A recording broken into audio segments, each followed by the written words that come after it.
Tēnā koutou e te iwi. Ha ki te ha, manawa ki te manawa, tihei mauri ora. Kia rongo koutou ki te reo irirangi or Tune Me In podcast. I'll just take a moment to welcome you to the podcast, and it's also day 2 of the MENZA conference, which is crazy. Yeah, the anticipation before you get here, and then suddenly it goes really quickly while you're in motion. Yeah, exactly. You've already done a workshop, haven't you? Yes, I presented yesterday. And basically I told my story of my music education as a child and then my years of teaching, because I've been in the classroom for 38 years. So I've been through lots of different systems in lots of different schools with different expectations. And a couple of years ago, I was invited to Adelaide to talk about music education and technology. So I thought, actually, why don't I just tell my own story?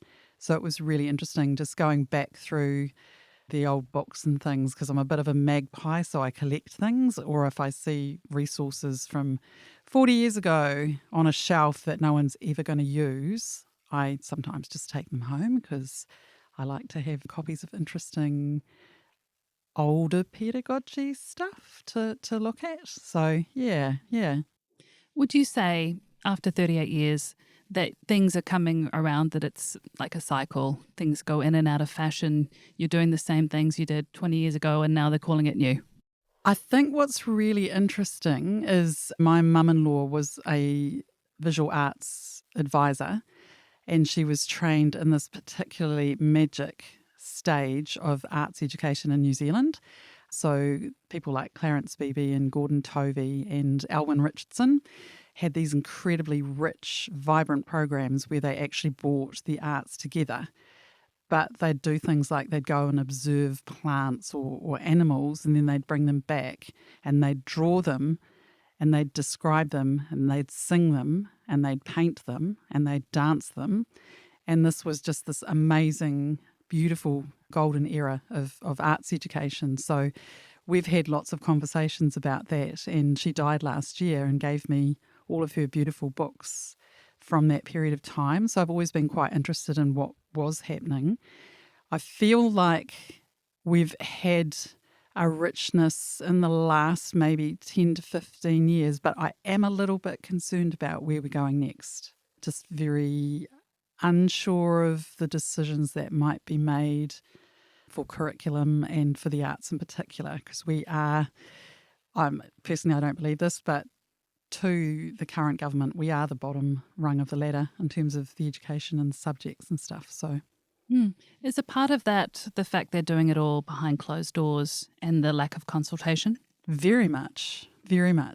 And we are hearing whispers that there's some big stuff coming. And so there's these versions or variations of it's rumoured to be this, it's rumoured to be that. And that, I feel, is a real destabiliser. Yeah. Just listening to that, it makes me feel tired, and I think it's a real energy drain. So how do you sustain yourself in a career that lasts many decades when the energy is so low at the moment? I just keep looking for the glimmers and the joyful moments and really make a lot of those and cling to them and document them and gather them as evidence. So I've recently had just a beautiful experience with, I've got a group of Pacifica boys and a young African-American man who's just joined the class.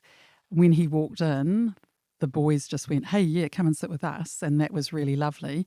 And they've taught him the ukulele. So they've been working on some chords. It was the day they were playing. There was this great chord progression. And I went, "Yep, that's a song. That's a baby song. Quick, catch it." So they were working with it. In the group is an incredible young Tongan man. And he's a bit of a miracle because he was in a terrible hit and run just before Christmas and basically left for dead at the side of the road, and he was expected not to survive. But he is tenacious and stubborn. And as part of his recovery, I was connected with the team that were looking after him. And I said, look, he's a musician, so just get him doing music. He can play the piano, he can play the guitar, he's a brass player. And so when he got home for the first time after months of being in hospital, he went straight to his room and pulled out his cornet and played, and his auntie rushed in and went, no, you can't do that, not with your lungs as they are. But he's been kind of like leading and guiding this group of kids. So we had this mentor come in, Rodney Fisher from Good Shirt via the New Zealand Music Commission. And he said, are there any kids you want me to work with? And I said, yeah, those guys there would be cool. And he took them into the studio and he was acting as the producer, and they all brought their ideas in and kind of polished them up a little bit. And they added some drums, and then there was some keys added, and then the vocals got added. And at the end, they sat back and listened and went, that's our song. And I went, yeah, that's your song. And it was just amazing and powerful. And that was a real joyful moment. So I try and look at that rather than the terrible state that someone left the studio in, because that sort of stuff wears you down as well. Kids can be untidy and unthoughtful and leave rubbish and stuff like that. So I try not to focus on that too much, but look at this young autistic man that with support wrote a song, and by the end of it we took him to SAE because we did an education outside the classroom week and pretty much cleared the space so that he could just do his thing. And the finished product just had us all in tears. It was absolutely beautiful, sort of hairs on the back of your neck. So, yeah, so it's gorgeous watching him bloom as well. Yeah. That's cool. Like I said, it's day 2 of conference. And one of the things I've been thinking about personally is we as music teachers have the opportunity to teach so much, like anything. The sky's the limit. How do we make choices about what we are going to prioritize over other things? There are definitely pieces of music that if you've ever been in my class, you will have heard, because I see them as being really important and I have the resources to be able to show. So things like Threnody to the Victims of Hiroshima, and I've got a score of it so I can show them how it looks, but I get them to listen first and then talk about what is this about, what happened in Hiroshima, why is this music so dark. But I also try and look at stuff that's quite contemporary, and I'm always asking kids to send me links to music that they like and to tell me why they like it. We do a lot of listening together. That was a statement that someone made in a workshop yesterday, where for the very first time the kids were not all under headphones listening to their own individual things. They were in a room, they listened to something, and one of the kids went, wow, that was amazing. We were all listening at the same time. And I thought, yeah, actually, there's so many of them are under their headphones. So I regularly, that's, a couple of times a week, go into the studio, have a listen to something, try and stretch them a little bit, expose them to a really broad range of music. I think it's really important to be diverse. So there are certain pieces of classical music that if I listen to them, I will weep. It's just what happens. There are other pieces of music, from like the punk era that I really enjoy as well. And having been to a lot of concerts, sometimes I'll get a kid who's fixated on a band, and it's kind of cool to be able to go, oh, I saw them once. And they go, wow, really? You saw the Dead Kennedys? Oh my God, tell me about it. So I think we all know that, there's 2 kinds of music. There's good music and bad music. So look for the good stuff. And there's good in absolutely every genre. So there's good classical music and there's bad classical music as well. And there's good folk songs and bad folk songs. So we're all wise enough and we have enough musical background and critique skills to know what's worthy of playing.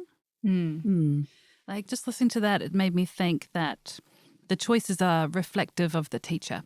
So you bring yourself authentically into the classroom with these gifts, these treasures that you wish to share with your children, like or students, kind of like a magpie. You've gathered all these treasures, and every teacher in every classroom will be different. Yeah.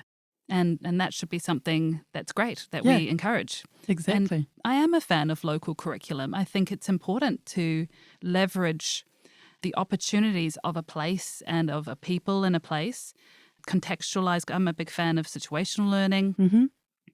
And I feel like that's kind of under threat at the moment. I do too. And I think that's really sad. And I think we came such a long way. Part of my presentation yesterday was I showed people 2 old books. So one was my 5th form course, and it was prescribed, and one was my 6th and would have been 7th form, but I didn't do 7th form. I went straight to uni.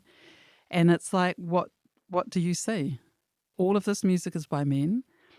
All of this music was by people who were dead, and all of this music was by white people. So we've come such a long way that we've embedded the requirement that there has to be some Indigenous music in your teaching program. And I'm angry actually at the way that I'm hearing that a lot of that is just getting whitewashed out. It makes me furious because this is the only place where this music lives. And if we don't front foot it and centre it, then we're culpable in killing it. Mm. Yeah, and like you say, this is the only place. That's how I feel about te reo as well. Like, this is the only country where it's like our official language. Yeah. I can't go anywhere else and speak te reo. So that's why it's really important to bring it into our classrooms and use it as a living language. Even if I butcher it sometimes, my spirit is my intentions are good. Yeah. And we just have to keep trying. And it's okay to say, aroha mai, I didn't pronounce that correctly. I'm sorry. Can you say your name for me again? Because I do want to get it right. It's really important. Yeah. Especially names. Like names are, they first represent gift. So much. Yes. Yeah. First gift. Yeah. And the off course, we talked about names, is the first piece of music, which I thought was like, if you think about your heartbeat and your name as your first piece of music, I think that's a lovely concept, eh? Yeah. Now, just to play devil's advocate for a moment, if we think about local curriculum, some places have opportunities. They're all going to be different across places. We don't want a student born in one part of the country to have access and a student born in a different part of the country to not have access. So how do we mitigate that? It's got to be about resourcing and PD, I think, and educating educators so that we can all tap into the pool of gold. I sometimes really feel for the more isolated teachers and schools that are far away or very small, because they don't get that kind of support that maybe a great big school with 4 music teachers gets. I'm a single music teacher in a growing school, and sometimes that's hard. So I get my support from the arts teachers and just trying to keep connected with adjacent schools. And if they're only got one music teacher, we have each other's backs to try and do that. But it comes down to resources, and I'm seeing more and more cutting away. If you think that primary teachers, when they're training, they'll do a 3-year degree, they get 6 hours to cover the arts. That's all of the arts. So, of course, they're not confident. They're not going into classrooms and as music specialists or art specialists.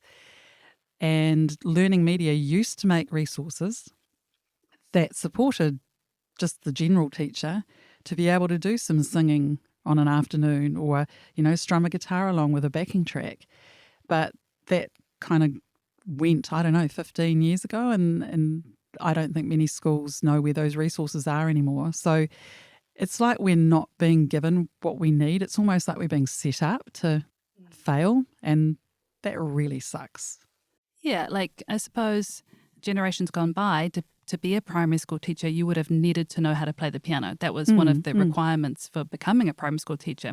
So they were set up to be able to do those things. And I'm not saying we should go back to that because there are other ways to music.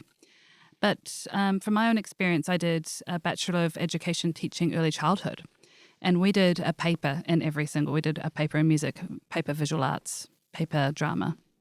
And that's great. So that was definitely more than I was going to say, hours. Was that training in New Zealand? Or? Yeah, Auckland University. Oh, that's really good. At the Epsom campus. Yeah. Oh, the Epsom campus, rest in peace. Yeah. And there are just too many art spaces being cancelled. Like Mainz is gone, the te pukenga process seemed to target arts and humanities, and many universities have basically just scaled down, and the first people to go are the arts and humanities people. Yeah. I just think the arts are so valuable. They are so much more than just nice to have. They're essential because if we don't express ourselves as humans, we get sick. It affects our mental health. I honestly believe, hand on heart, that I've had students in my class taking music, that's been their happy space. And for some of them, that has rescued them from taking their own life. For some, it kept them in the world a little bit longer than they otherwise might have been. So, yeah, I would just hate to see it scaled down even more because so many kids, if they're writing lyrics and things, and I have a thing where everyone's got a lyric book. I buy it for them at the beginning of the year. We do regular exercises and I put them away. And I always say to them, it's a completely private space. I will never, ever look in your book. If you would like me to look at something, I'm happy to look at it. And I've discovered all sorts of things because a kid will write something really honest and, oh, miss, can you have a look? And you read it and it's like, okay, love, let's have a little chat. What's going on? And that's their little, making it visible, little cry for help kind of thing. Yeah. Yeah. But if people don't express themselves, we're going to spiral down as a globe, as a humankind. Oh, completely. Yeah. And if we look at our private schools and how they set themselves up, the arts is foundational in everything they do. They have the beautiful, theatres, and they have many itinerant teachers, and they have all the resources, and they celebrate it. So if that's meant to be the pinnacle of what money can buy, a wonderful education, then that should be mirrored in our public system. Yes. And don't even get me started about the charter school stuff and the funding, the imbalance of funding. Charter schools are benefiting from removing that from public schools, and I just don't even know what the hell that's about. Yeah. Yeah. I mean, as a proud PPTA member, I know that there is space in our public system for everyone. We have special character schools for a reason. There's no legitimate reason to have charter schools. No, I totally agree. And yeah, I have very strong political views I won't go into now, but yeah, that there should not be someone with very low mandate making such big decisions. And I am also a little bit worried about important people around education, who's got their ear. It seems to be the main thing at the moment. It's like someone will just have a little peep and suddenly the swings off to the other side. And yeah, and I think education and health should just be bipartisan. They should not be looped around and tossed around with a change of government. I think we're better than that. We should be better than that. Yeah, I did find it personally kind of disturbing that votes were bought with cancer drug money. I thought we've got vulnerable people who are desperate, and of course they're going to vote for what might save their lives. Yep. Horrible situation. It was like being held to ransom for some people, eh? Yep. And even, mistruths. Yeah. We're going to do this. Oh, nah, we're not. Or it didn't quite work out the way we planned. So you thought you were going to get that, but you haven't. Yeah. I mean, we were going to. That was completely our intention. Yeah. No, and I'm really glad for the PPTA. And you can see that some of the mechanisms that are in play at the moment are literally trying to break a union because we are such a strong union. Yeah. Yeah. I've been PPTA since the moment I stepped foot into the classroom. Yes. As I said, I started as an early childhood teacher. So when I became a kindergarten teacher, I joined NZEI. Yeah. And that was the beginning of my union journey. And I've never looked back. Yeah. I think it's so important to connect with teachers outside of your workspace because you don't have a perspective on your own environment until you talk to people who are working in a different one. Yeah. And you're like, that's not normal. I thought that was normal. But no. No. Now, I did want to circle back to something you said around the lyric writing and kind of being that person that students can open up to and maybe give you a glimpse into some of the darker things they're experiencing. How you might manage that, because obviously teachers aren't trained therapists or counsellors. Yeah. And I think because of the nature of the job, you'll often go into a practice room and there's a single student, and so you're checking in and you're doing all that kind of stuff. I've got fairly clear boundaries in that I know I do not carry it. I can't carry everybody. I will help you. I'll open the door. I'll point you in the right direction. I'll hook you up with the right people. It's been interesting with the Safer Spaces and Music Education development that I became like a magnet for teachers who wanted to have a quick chat, musicians out there who wanted to have a quick chat, and even just the students, which is why we developed the resources that we did. So there's a how to receive a disclosure, just the legalities of the continuum of behaviour. So green being okay, orange being you're crossing some boundaries, red criminal. And I think we need to educate the educators because we kind of sort of know this stuff, but actually it's just got to be an explicit thing. And my kind of dream is that Aotearoa, or Soundcheck Aotearoa, run a professional respect workshop. And I went to that a couple of years ago because there had been some stories about someone that I had worked with for a long time in the media. And a police complaint was made, but the police investigated and found it to be subcriminal, so they weren't going to charge. But they did inform the school. The school looked into it. They informed the Teachers' Council, and this person has now been deregistered, which took a really, really long time.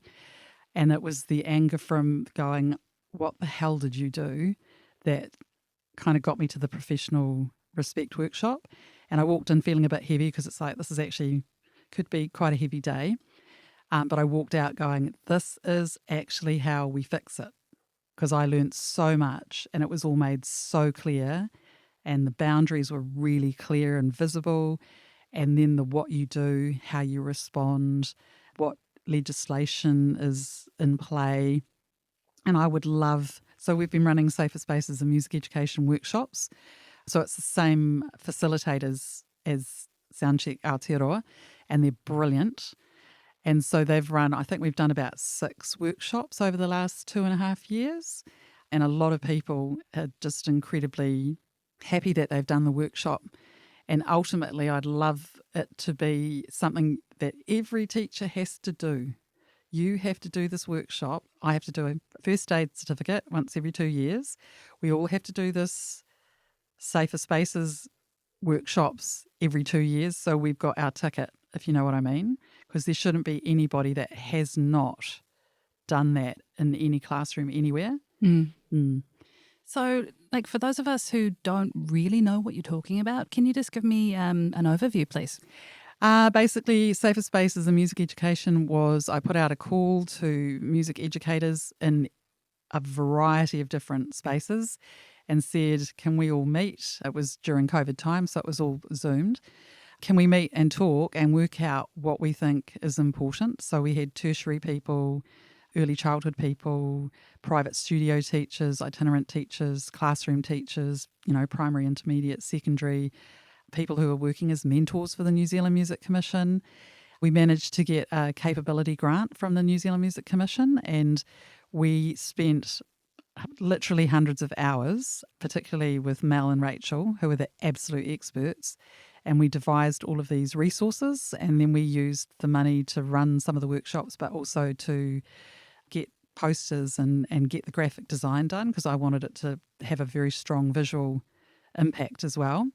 My beautiful partner is also really invested in it, and he's a really great coder and website designer. So he said, I'll do the website, no money required, just wanted to put something in. So it's saferspaces.nz. There are resources on there. They're all free. There's posters you can print out, put up in your classroom. And there's all the documents about, receiving a disclosure, the acts around children and young people, the kinds of behaviour that are absolutely unprofessional, and a whole bunch of other things. It's fairly clear when you arrive at the website, you'll be able to find the right tab to go and grab the resources that you need.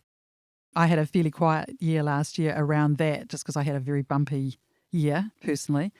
So I'm back and really keen to get the wheels rotating again and start moving forward. So there's a few things that we want to do. Like we've got a code of conduct for secondary. We want to get a code of conduct for tertiary, and just make sure, and just health and safety briefings. So what do you tell a person who's coming into your school? These are our expectations. Or if I'm taking a group of kids out to an event or another space, these are the expectations. And if you experience anything that causes you discomfort or is unsafe, you have these people that you can talk to. And so they're just sort of frameworks for keeping everyone safe. A lot of people have said, oh, it's just about the kids. It's like, no, it's actually about the teachers as well. And for some teachers, they may be teaching in a room one-to-one and the room doesn't have glass, so it's got no window. That's totally unsafe. That's non-compliant. You can't do that. So that gives them that knowledge where they can say, look, I actually need a window here, or you put me in a different room. Put me in a room where I'm visible. Okay, so like for our itinerant teachers who are maybe working one-on-one, it comes down to, like having a window in the door so people can like do that passive observation that people do. Yep. Even having the door slightly ajar, or if you're having a meeting with a student one-to-one, having someone in the zone just so that they can vouch for you. Things like if you're driving. So I had a situation where I had an event. All the kids had been picked up except this one kid, waiting, calling the parents. And then it was getting to a point where I'm like, okay, I need to get you home. You're going to sit in the back seat. I'm going to be talking to my mum on the phone as we drive so that it's all completely clear and safe. So you're in the back seat, I'm in the front seat, talking to my mum on the phone, driving along. So there's just evidence that everyone's safe. Okay. Like what would you say to people who might say that that's a step too far, for example? As in the taking the student home? Yeah. I would agree with them. But the parents were nowhere to be found. And it was probably by about hour 3 after the pickup time that I kind of went, I have to get this kid home. Yeah, and I would assume they're younger than... Yeah, I think they were about 15 or 16 at that time. Okay. Yeah, young man. Yeah, I suppose at that age they are able to be independent in their home, for example. But still, like, that must have been a bit sad to be waiting around and not get picked up. Yeah, no. And I felt fairly compromised even having to do that, to be honest. Yeah. Yeah. I think it's a different way of viewing situations where you need to think, what if somebody made an accusation, for example? Exactly. And you can never feel 100% comfortable knowing that if you're by yourself with a student. Which is why I got on the phone. Yeah. Because if I was accused of anything, I've got this witness, so to speak. Yeah. Yeah. Yeah. I'm not sure I really want to live in that world. No, me either. So now I'm maybe a lot more clear about the expectations if your child is taking part. They must be picked up by this time. Yeah. Yeah. Yeah. Oh, goodness. That's a bit heavy, isn't it? Yeah. Yeah. So, like, just to lighten things up a bit, thinking about your day-to-day, what brings you joy? Just in the big general scope of things, I love my garden. Absolutely love gardening. I brush my teeth on my deck every single morning without fail and look at the birds because I live in the bush, which is really lovely. We've been doing some reno, which has been incredibly slow motion because we started it in 2020. But it's really lovely the way we've set up the house now. It's just, I'm really happy with all the decisions that we made. And there's little spaces that you can sit. We've got like 2 really nice chairs in the corner and the stereo speakers are on the other side of the room. So we listen to a lot of music and we look out and we don't see any other houses. There are houses nearby, but we see the bush. I'm really into birds, so I love listening to the bird song. I have OCD, which is obsessive compulsive creative disorder. So I'm always making something. So I knit, crochet, embroider, write music, love cooking, have a fabulous partner, love to read books. Yeah. There's that old cliche that says, like, you bump into a student in the supermarket and they're like, don't you live at school? And what you've just described sounds like that your life is quite well-rounded and that there's a lot more to you than just being a teacher. Can you speak a little bit more to that? I am a fairly joyful person, and I take that with me into the classroom. I'm fairly zany in terms of things I'll wear and stuff. I've been recently wearing a brooch that I embroidered that says woke, which I actually made about 8 years ago when a certain politician was having a whinge about the woke subjects like drama and media studies. And I thought, oh, you pissed me off now. I'm going to make a brooch that says woke and I'm going to wear it with pride. But it seems to have become even more relevant as a word lately. So I'm unashamed. I show vulnerability to kids. I'm quite mumsy, which they seem to appreciate. They feel safe with me, and I'm unfailingly enthusiastic. So yeah. Like, just to circle back to some of the safer spaces things, how appropriate is it to be vulnerable or to show emotion? I think it's okay to do that as your authentic self. And in vulnerability, that would be me maybe sharing some of my own music that I've composed and telling them what it's all about and playing it to them. Or being able to say, I'm just not feeling too well today. Can you guys just be a little bit gentle, and let's just keep the energy at a nice place. And then the emotional thing, I think it's okay. Like, for example, when we farewelled our principal 2 years ago, the whole school secretly learned a haka. And as he walked down the corridor, which is a tradition for the school leavers at the end of the year, they walk down the corridor and we clap them out. So he did that, and he had no idea what was waiting at the bottom of the stairs for him.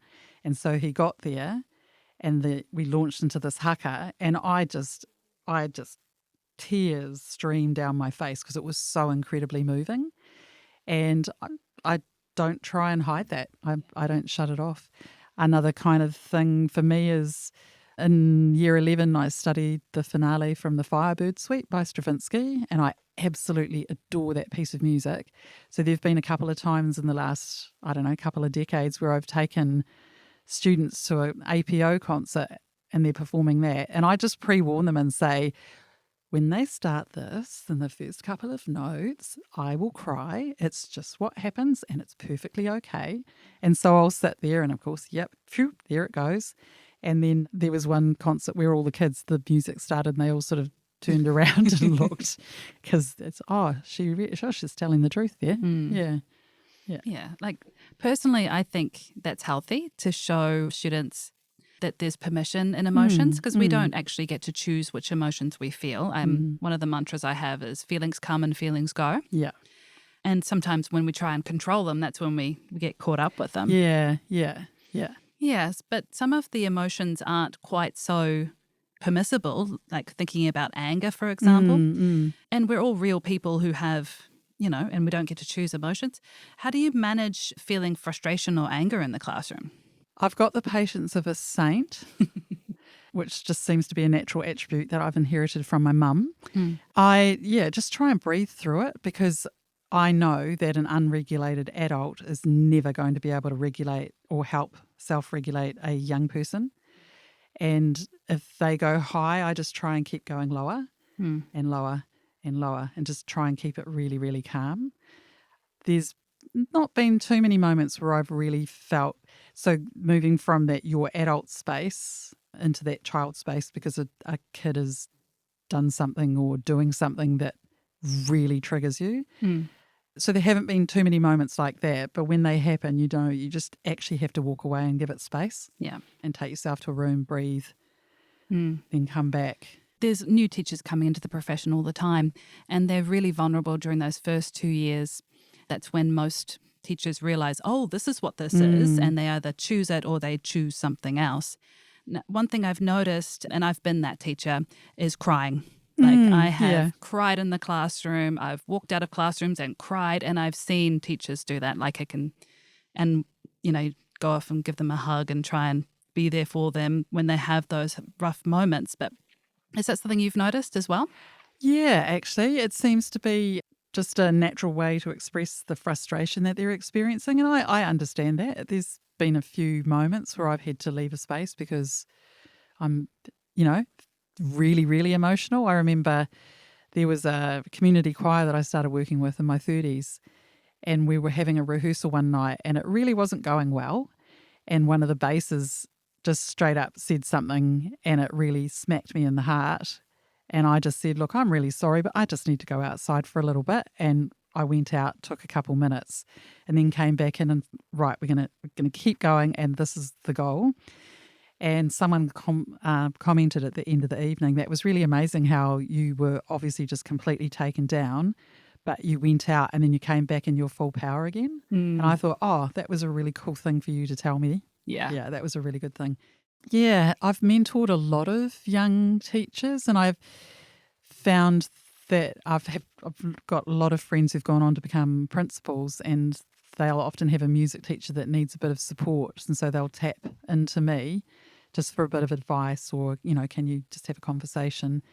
And all of that's voluntary, and there are some times where it feels a little bit overwhelming, and that's where we miss having advisors. That's what advisors are for. But again, they were cut, they are not around, so people just have to go to who they know to get that support. But it is normal, 38 years down the track, there are days when I go home and think I am, excuse my language, but the shittest teacher in the entire world, because that lesson turned to crap. And I'll beat myself up about it a little bit, and then I get over myself, and then I'll teach a really amazing lesson and come home and gush and go, and then this happened, and then they did this, and then they went there, and so it doesn't matter where you are in your teaching career. You're going to have good days and you're going to have bad days, and it's all part of the tapestry. Yeah. I'm so glad to hear you say that, because I feel that. Like, there'll be days when I'm like, what am I even doing? Yeah. I'm just failing all the time. And then you have another lesson that just everything goes as it should. And you're like, yes, we did all this, and it was so cool. And I just want to share it with someone. Yeah, yeah. And I suppose knowing that, actually that's going to continue for the whole of my career. I'm going to have these same emotions. Yeah. And one thing I do wonder, and I've probably already asked you about this, is how do you sustain a career when we're doing the same things? That's why, because I've been early childhood, I've done primary, I've been an English teacher, now I'm a music teacher, and here I'm actually now doing my PhD. Yeah. So I never stay in the same space for long. How do you do it? I guess I get to do music every day. I quite like young people. I really like the school I'm at the moment, and the way that we do things there. Every day is different, because I'd be bored if I was just doing something that was the same every day. In general, the kids who come to music have opted to be in music. It's not a compulsory subject. So generally they're wanting to be there. Okay, I do actually get given quite a lot of the more challenging kids, because they've seen me be quite effective with them. So sometimes I do feel like, oh my God, this half of the class are going to be amping and loving this, and this half of the class it's just going to be a right royal battle. I did go deaning for about 18 months, and I really didn't like that, because it helped me establish that actually I'm at my best in the classroom. That's the place where I need to be. So I've consciously stayed a classroom teacher. I wish there was some kind of compensation for what I call the master teacher, or the highly crafted teacher, someone who's been doing it for a long time, because you get to the top of the ladder and that's just it forever. Yeah. So it would be I don't know, nice to. There must be some ways of compensating those teachers who've been around for a long time. Maybe it's sabbaticals, or maybe it's have a bit of refreshment, or that was something I did in 2019. I had a PPTA sabbatical for a term, and that was amazing. It was really, really worth it. Very good timing too. Yeah. It helped me establish that I was not in the right school at that point. And then, the job for the new school literally landed in my lap that very same day when I told the principal I don't see myself being here next year, and I'd started to tell some people, go home and there's the job that was probably the one job I really have wanted to have. Yeah. And I think that's actually extended my teaching career even a little bit longer. Yeah. Because I was almost like, oh, am I going to get off the teaching train now? Yeah. Do you have like a second career lined up? Ooh, it's probably not going to earn me a lot of money, but I'd do stuff with textiles or some music creativity stuff. Do an installation with fabric art and music. Oh gosh, yeah. Yeah. No, it would be just based around those crafts that I do. I'd make clothing that's incredible art with stitching and appliques and stuff like that, because I love to sew. So yeah, but I know that I'm not going to earn a lot of money over there out of that, and that's okay. I do that to keep myself happy. Yeah. Now, we've been talking for a while, so I want to let you get on and enjoy the conference. But before we wind up, is there anything you want to say to the music teachers out there? You are wonderful, amazing people. Keep doing what you're doing. Don't let the bastards grind you down. Just keep going. Find your other people that you can rely on. Find emotional support people for those days where you just feel really, really, really dark. But know that what you're giving your kids is an absolute gift. Cool. Well, thank you so much for your time. Thank you. Nā mihi whakanuia kia Bradley me te whare crescendo. Nā mihi anō kia Lions Foundation mō te putia tautoko. E te iwi, ko Jessica tēnei, mā te wā.